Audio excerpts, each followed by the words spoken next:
A man paid a large sum of money to buy a corpse from a crematorium, then brought it to a hospital claiming it was his critically ill father. He begged the doctors to do everything they could to save him, insisting that money was no object as long as his father survived. Without a second thought, the doctor immediately had the nurses wheel the body into the emergency room. Inside, the doctors could tell at a glance that the man on the bed had been dead for some time, yet they proceeded with the surgery anyway.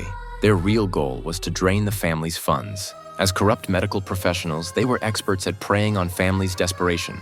They knew loved ones would often pay any price for even a sliver of hope. Jack the son came across as deeply devoted, the perfect target for their scheme. Little did they know this was all part of a trap Jack had carefully laid for them. Doctors and nurses moved in and out of the ICU, maintaining the appearance of urgent care. Soon, one doctor emerged with a prescription telling Jack his father's condition was critical and urging him to pay for the medication immediately. Without hesitation, Jack rushed to the pharmacy and returned with 2 large bags of medicine.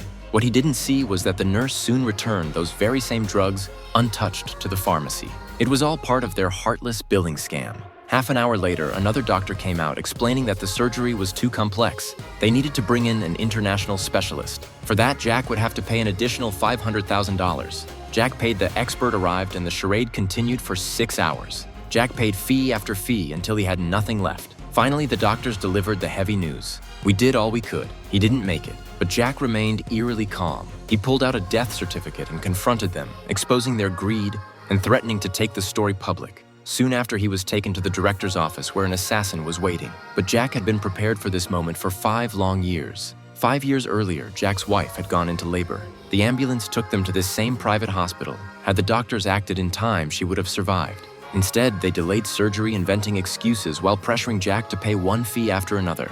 In the end, his wife and unborn child both died, and Jack was left with nothing. For 5 years, he visited the hospital regularly, gathering evidence and connecting with other victimized families. Together, they set this elaborate trap. In the end, the hospital was exposed, and the director and doctors faced the justice they deserved.